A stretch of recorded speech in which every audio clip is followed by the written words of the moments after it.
Hi, Jason. What was your reaction when you found out that you guys would be playing Winnipeg again? Once the game was played. I think we're just excited to be in the playoffs, playing at home game. Obviously it was somewhat out of our control after we lost that game, what was going to happen. So, obviously just thrilled to be in the playoffs, thrilled to be playing at home, and obviously excited about just playing, to be honest with you. Were you expecting to see Erlington back on the field? That wasn't quite something we were expecting, when he was going through what he was going through. It was with the thought that he may not play again. But, obviously he kept working out and being ready, and obviously there's a need this time of year, and he's more than willing to be a participant in it. So it's nice to see him out here, and we'll just have to finish the week strong and see what happens. Mustafa wasn't out here today. Didn't look good, after the game. Is there anything you can? Yeah, he's just getting treatment right now. Obviously, we're evaluating him. He may or may not practice this week, but I think it's one of those things where even if he doesn't practice, he can be someone that could be available for us. But right now, it's too early to say. As much as the last game was costly on injuries, you got some guys back today. Ventrelli was practicing.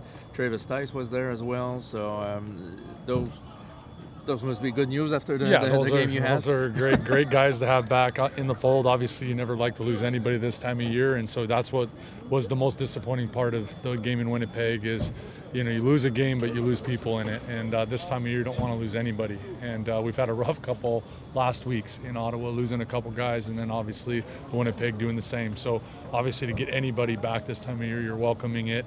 You want as strong as possible team to put the best 45 out there that are healthy to play. I mean, this time of year, that's what you want, and it looks like by the end of the week we'll have that. What do you want to see from your guys at the start of the game compared to last year Eastern Final? Well, I mean, discipline, focus. Obviously, if you're referring to last year's game, it would be take care of the ball. I mean, that's something we focused on all year. We were +8 in turnover margin to finish the year, so we're still good about that. We were good last year with it too. It comes down to those games. Every single play matters. That ball matters so much, but it just comes down to focus and discipline. And obviously we coach like hell, and our guys understand it. So kind of our mantra when we returned this year in training camp was, we're going to focus a lot on that because of what happened the year before. So I think everybody will be ready to go in that department to start the game. To have Erlington and Tice as well back, how does that open up your offensive playbook? I don't know that it technically opens up our playbook. I mean, we're able to do whatever we need to do in our offense. How we run the ball through the game, through the air with our tailbacks. I think all of them can catch the ball. They all protect very well, and they all have subtleties in the run game that they're a little bit different. So really, it's just, those two, if you say those two are going to be on the roster, they're just a little bit different dynamic than a Stevie Scott or a Tyon. I mean, but, I think they're all very capable. Obviously, I just want them all healthy this week, and then let us choose the two that are be on the roster and go from there. Will the ratio be a headache, with the injured guys? I don't think so. No? I mean, I think the way we're going to play it out will be very similar to what we've done before. Obviously, we have the designated Americans they're available to us on both sides of the ball that we can play it that way. So I think the ratio will stay very, very close. But again, we practice hard here, so we're going to practice hard for the next 2 days, and anything can happen at that point. And then we'll pick the 45 and then adjust the ratio how we need to by the end of the week. What is your message or maybe your approach with Davis Alexander having to play in the playoffs compared to me, it's another game. It really is. I mean, everything's hyper-focused around it. There's more media. There's more attention to it. Obviously, it's a thing where if you don't perform well, you go home and your season's over. But football's football, and that's what I've tried to relay the message to everybody. I mean, don't prepare any differently. You should be preparing the exact same as you're going to prepare this week. So our focus, the way we do things, we have fun here. We compete here. We work hard here. None of those things are going to change. So it's just going to be, the right before you step on that field, maybe you feel just slightly bit different, but you got to focus and be disciplined enough to understand that it's just another game, and then go out there and play it like that. And then I think when you do that, you put yourself in a better spot. You put the whole team in a better spot.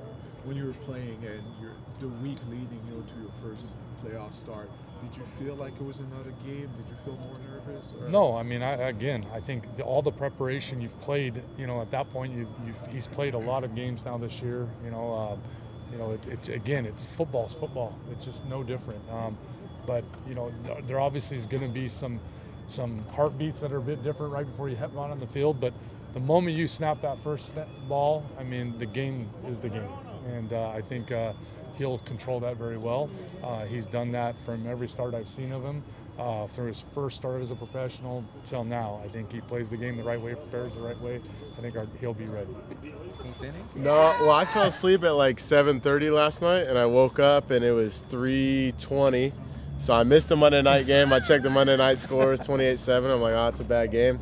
I open my MLB app. I'm like, hold on, 5-5 in the 17th? And I couldn't fall back asleep, so I just put on the TV and I watched Freddie hit the walk-off, and I tried to go back to sleep for like another 40 minutes, and next thing I know, my alarm's going off.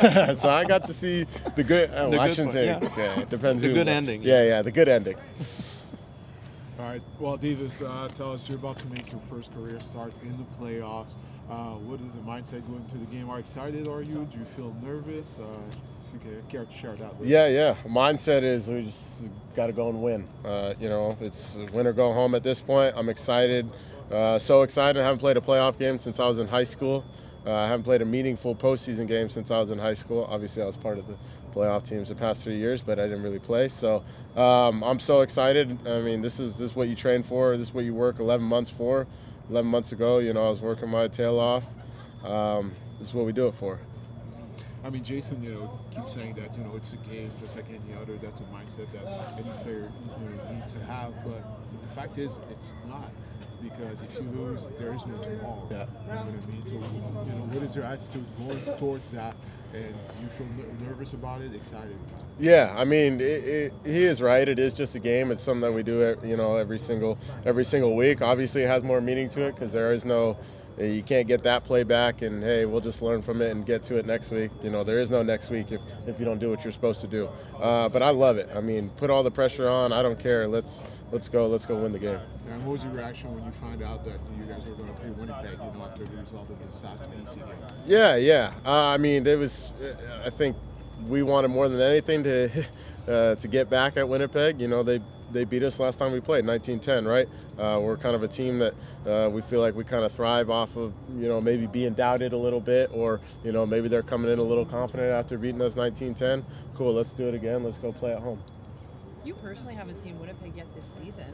Do you feel that as an advantage for yourself? How do you view your first chance at them, and it's in a must-win game? Yeah, I think it'll be fun. I think it could be both beneficial and a disadvantage.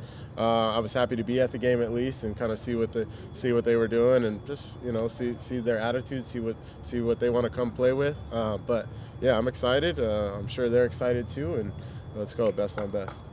Obviously, the locker isn't the same and the roster isn't the same, but is there some kind of unfinished business in this team regarding all the way the playoffs ended last year? Yeah, I mean, I think so, but honestly, we're not too concerned about last year. I think at this point, we're kind of past that. We're hungry, and we just want to give ourselves the best opportunity. We know what we have on our roster. We're a confident group, and it's time to show it. Going back to Winnipeg, you haven't faced them except for half of the game last year. Their pass rush, what do you expect from them, and the guy with the 10,000 feet arms over there? Yeah, they got a pretty good front four. They're gonna probably try and apply a little bit of pressure to me, maybe get me off some reads. Obviously, Willie's a fantastic shot blocker. Half the time that's all that he tries to do, which is it's a great strategy for him. We're going to find a way around it. We're not going to let him dictate the game. And yeah, we should be all right. J'étais un peu surpris de te voir aujourd'hui parce qu'on t'a vu ces lignes de côté, pas de stretching, pas de courir. Le bang avec le casque et on prend des reps. Qu'est-ce qui s'est passé? Ben, c'est dur à dire. Je dirais que j'ai eu un appel il y a quelques jours, savoir si j'étais encore intéressé. Peut-être que vous avez pas mal vu comme le vibe un peu. J'étais pas trop sûr si j'allais continuer de jouer cette année. Puis avec les docteurs, ça a été éclairé. On a eu quelques rencontres ici et là. Puis j'ai décidé de revenir. Comment tu as vécu ça, ce doute-là? Parce que lorsqu'on avait parlé à Danny, une fois que tu avais été placé sur la liste des blessés, il y a cette année que ta carrière pourrait être compromise. Comment tu as vécu ça? Honnêtement, à travers les semaines, ça fait quoi, peut-être 6-7 semaines, je me suis un peu fait à l'idée. Mais j'avais toujours le petit doute comme on dit, comme en arrêt de la tête, une back of the head, si je peux me permettre l'anglicisme, que si jamais il y avait une opportunité de revenir, puis que c'était possible pour moi de le faire, que je le ferais. Puis quand j'ai eu un appel il y a 2 jours à savoir si j'étais encore intéressé, pour moi, c'était tout simplement de savoir si médicalement c'était correct pour moi de le faire. Ça a été éclairé, donc la décision était oui, sans doute. Ça doit être drôlement excitant. Comment tu gères ces émotions-là? C'est excitant. Aussi, honnêtement, je m'attendais à rien. Pour moi, je suis juste content d'être ici. Je suis content de pouvoir non seulement être avec l'équipe, faire partie de l'équipe sur les lignes de côté, mais pouvoir y mettre du mien aussi. Et à domicile aussi, on s'attend à un stade plein samedi. Ça rajoute quelque chose, j'ai l'impression? Absolument. Je me suis dit probablement une dernière partie à domicile pour moi. Je ne sais pas qu'est-ce qu'ils annoncent pour la suite, mais je le prends comme si c'était le cas. Fait que juste de prendre toute l'énergie des partisans, des gens qui vont venir voir la partie, autant famille qu'amis que autres. Ça va faire du bien, ça va être cool. C'était pas une énorme pratique, mais tu as hâte de voir comment tu te sens demain matin? Y a-t-il des inquiétudes quelconques? Ou, Non, pas d'inquiétude du tout. Je pense que ça fait quand même un petit bout, j'ai pas mis le pied sur le terrain. Fait que pour moi, c'était plus non seulement la blessure, mais plus le corps en tant que tel. Ça faisait à peu près 6 semaines que j'avais pas couru. Fait que peut-être un peu raqué demain, mais je m'attends pas à rien d'extraordinaire. T'avais pas couru du tout, c'est ça? Je m'étais entraîné un petit peu, mais de courir sur un terrain de football, comme on parlait un peu au début, j'étais pas certain qu'il allait avoir un futur pour moi avec l'équipe. Alors pour moi, je me suis dit, OK, je vais me tenir en forme. C'est tout, mais de courir littéralement sur un terrain, faire des tracés, courir avec le ballon, je n'avais pas commencé à faire ça. Donc, côté conditions physiques, comment tu sens? Est-ce que tu seras en mesure justement de jouer samedi? Absolument, il n'y aura pas de doute là-dessus. How do you feel your style of game can help take this offense to another level? I don't know if it would be necessarily my style of game. I think probably experience, being able to guide the guys that are in front of me to make the proper reads, make sure they're good in protection. I think that side of my experience will help. Obviously, I think we're all running back. I guess our whole room is a room of very physical backs, so that works, and it helps us help each other out in that way, because we all know that we have a similar style of play. But on my end, I think it would be more the experience that's coming. What have you kind of seen over the last few weeks that gives you the confidence that this team's ready to go the distance in the playoffs? I'd be lying if the return of Davis Alexander didn't fit in there. But no, I feel like even though when he wasn't there, I think like our whole team is very is a very close. How can I say? Yeah, very connected, yeah. close. Obviously, we do plenty of activities. We always have a day 4 competition day where we go one against each other, and it's just. I think it's. I'd see this team more as a family, and I think that made it so that times got rough, we just decided to fight and push through.